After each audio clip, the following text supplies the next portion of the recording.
ত্রিপুরার দক্ষিণ সাব্রুমে এক পাকিস্তানি যুবককে আটক করার ঘটনাকে ঘিরে তীব্র চাঞ্চল্য ছড়ালো সাবরুম মহকুমা জুড়ে। জানা গেছে, সাবরুম থানা এলাকায় পাক করাচিতে জন্মগ্রহণকারী আয়ান আলম হরফে আল আমিন নামের এক যুবককে স্থানীয়রা প্রথমে দেখেন এবং ঘোরাঘুরি করতে দেখে সন্দেহ হয়। তারপর সাবরুম থানায় খবর পাঠালে পুলিশ দ্রুত ঘটনাস্থলে আসে এবং ওই যুবককে আটক করে থানায় নিয়ে যায়। থানায় নিয়ে আসার পর টানা কয়েক ঘন্টা জিজ্ঞাসাবাদে সে স্বীকার করে তার জন্ম পাকিস্তানের করাচিতে। সেখান থেকে বাংলাদেশে তার বাবার সাথে বসবাস করছিল। কাজের উদ্দেশ্যে অবৈধভাবে দিল্লিতে গিয়ে কয়েক মাস কাজ করার পর পাকিস্তানে তার মায়ের কাছে যাওয়ার চেষ্টা করলেও সীমান্ত পেরিয়ে আর সেখানে যাওয়া সম্ভব হয়নি। দিল্লি পুলিশের হাতে আটক হয়ে 1 মাস জেলে থাকার পর সেখান থেকে ছাড়া পেয়ে সোজা বাংলাদেশে যাওয়ার জন্য ফের সাবরুম সীমান্তে আসে। সেখানেই গতকাল বিকেলে পুলিশের হাতে আটক হওয়ার পর পুলিশের কাছে সব কিছু স্বীকার করেছে ওই পাক যুবক। গোটা ঘটনা খতিয়ে দেখছে সাবরুম মহকুমা পুলিশ আধিকারিক। আজ ধৃত যুবককে আদালতে পেশ করা হবে। রিমান্ড নিয়ে ওই যুবকের সঙ্গে আরও জিজ্ঞাসাবাদ করে তথ্য নতুন কিছু পাওয়া যায় কিনা সমস্ত বিষয় খতিয়ে দেখছেন তদন্তকারী পুলিশ আধিকারিকরা। তবে নির্বাচনের আবহে পাক যুবক আটক হওয়ার ঘটনাকে ঘিরে तीव्र आलोड़न साबरूम महकुमा जुड़े। दिल्ली से। हाँ, दिल्ली से। कहाँ जा रहा था? बांग्लादेश की तरफ, गया नहीं। इलीगल जा रहा था जी, जाने वाला था। घर कहाँ पर है? पर गया नहीं। घर कहाँ पर है? घर बांग्लादेश में ही पड़ता है। हाँ, 10 साल से जा नहीं रहा हूँ बांग्लादेश। तेरा असली घर कहाँ पर है? असली घर बांग्लादेश में पड़ता है। मैं 10 साल से नहीं जा रहा हूँ सर। अभी जाने वाला था इलीगल, पर गया नहीं। क्या नाम है? मेरा नाम अयान है, मोहम्मद अयान आलम। डैडी का घर कहाँ पर है? डैडी का घर ब्राह्मणबाड़ी है। और मम्मी का? ब्राह्मणबाड़ी में। तो अभी बोला पाकिस्तान में है? वो अभी वहाँ पे है। वो 1988 में वहाँ चले गए थे। कहाँ? मेरी मम्मी पाकिस्तान में। अभी जब से वहीं पे वो आए नहीं। तो आज कहाँ जाने वाला है? आज बांग्लादेश जाने वाला था, पर गया नहीं। আয়ন আলম কইয়াছেন একটা ছেলেরে সন্দেহজনকভাবে জলেপথে অটো দিয়ে যাওয়ার পথে পাবলিক তারে আটকাইয়া থানারে খবর দিয়েছে। থানার পুলিশ গেছে এবং তারে আনছে। তো প্রথমে বাংলাদেশ কইয়াছিরা এক সময় এক কথা কয়, একবার কয় জন্ম পাকিস্তানে, তারপর আবার বাংলাদেশে। তো একটু সন্দেহ হয়েছে। আনানোর পরে থানাতে আমরা ইন্টারোগেশন করে দেখলাম যে তারা অ্যাকচুয়ালি বাংলাদেশেই ছিল এক সময়। বাংলাদেশে মায়ারামপুর, এটা হলো ব্রাহ্মণবাড়িয়া ডিস্ট্রিক্ট, মায়ারামপুরে তার আগের বাড়ি ছিল।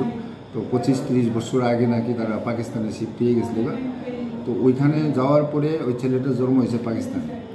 তো পাকিস্তানে নাকি তারা আর কি সিস্টেম, পাকিস্তানের যে পাকিস্তানের যদি ডকুমেন্টস না থাকে তাহলে পাকিস্তানে থাকা যাইব না, পেয়েছিল জেলে ঢুকবো। তখন তার বাবা আবার 2011 সালে এই ছেলেটাকে নিয়ে আসেরা বাংলাদেশে রিটার্ন করছে। কিন্তু তার মা এবং তার আরও 4 ভাই, আরও 4 বোন, এটা তারা পাকিস্তানে রয়ে গেছে। শুধু তারা এখানে আবার বাংলাদেশে শিফট হয়েছে। তো বাংলাদেশে শিফট হওয়ার পরে 2014 সালে, এই 2014 সালে সে আরও কিছু বাংলাদেশের সঙ্গে একখানা যুক্ত হয়েছিল ভারতে কাজ করার জন্য। তারা পশ্চিমবঙ্গের বর্ডার দিয়া ইন্ডিয়াতে ঢুকছে। তো ইন্ডিয়াতে ঢোকার পরে সে কেরালাতে ছিল একটা কোম্পানিতে কাজ করতো, প্রায় 2 বছর নাকি ওইখানে কাজ করছে। তারপরে দিল্লির একটা নিউ ফ্রান্স কলোনি একটা জায়গা আছে, ওইখানে প্রচুর বাংলাদেশি আছে, তারা চেনাশোনাও আছে। এইভাবে কন্ট্যাক্ট করে তারা আবার দিল্লিতে গেছে। তো দিল্লিতে গিয়ে সে ওই ভাঙ্গাচুরা কালেক্ট করা এবং জমানো এবং মালিকের জমা দেওয়া, এই কাজগুলি বলে করতো দিল্লিতে। তো সেখান থেকে অনেকদিন থাকার পরে তার মনে আইছে যে আমি আবার পাকিস্তানে মার কাছে যাব। তো মার কাছে পাকিস্তানে যাইব গিয়া 2000 এই বছরই 20/2/24 মানে ফেব্রুয়ারি 20 তারিখে সে কাশ্মীরে গেছে। কাশ্মীরে গিয়ে সেটা ওইখানে চেষ্টা করছে পাকিস্তানের বর্ডার ক্রস করে পাকিস্তানে তার মার কাছে যাওয়ার, কিন্তু ওইখানে কোনো স্কোপ পাওয়া গেছে না। বিধায় সে আবার ব্যাক করছে 15/3/2024 নিউ দিল্লিতে। তো নিউ দিল্লি স্টেশনে যখন সে নামছে তখন নাকি দিল্লি স্পেশাল ব্রাঞ্চ তাকে ডিটেন করছে। ওইখান থেকে ডিটেন করানোর পরে তারে 1 মাস, এটা হলো সব তার কথা, কিন্তু আমরা সবগুলি ঘটনাই ভেরিফাই করছি। কিন্তু এটা তার বক্তব্য যেটা। তো সেখানে স্পেশাল ব্রাঞ্চের তারা 1 মাসের মতন তারা হেফাজতে রেখেছিল, জিজ্ঞাসাবাদ করছে। করোনার পরে গত 15/3/2024 এই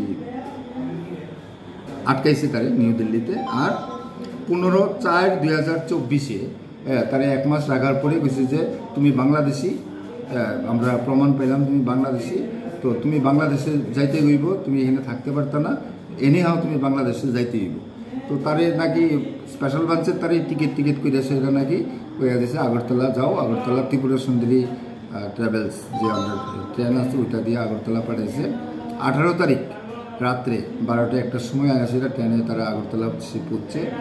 তো ওই দিল্লি থেকেই নাকি কিছু টাউটের নাম বাংলাদেশের কইয়া দিছিল, ফোন নাম্বার দেওয়া দিছিল, ওই নাম্বারে যোগাযোগ করার লেগে যে আগরতলা গিয়া পৌঁছলে টাউটের সঙ্গে কথা কইলে পরে তুমি বাংলাদেশে তারাই তোমাকে নিয়ে যাবে।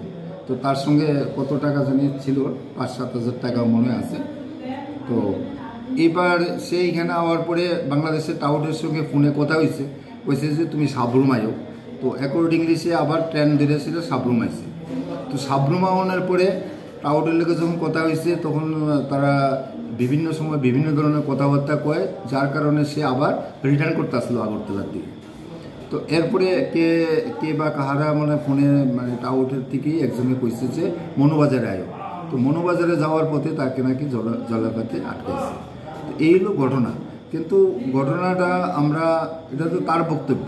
এখন তার মোবাইল সিজ করা হয়েছে, তার জিনিসপত্র কিছু আছে, তার সঙ্গে আধার কার্ড আছে, ইন্ডিয়ান আধার কার্ড।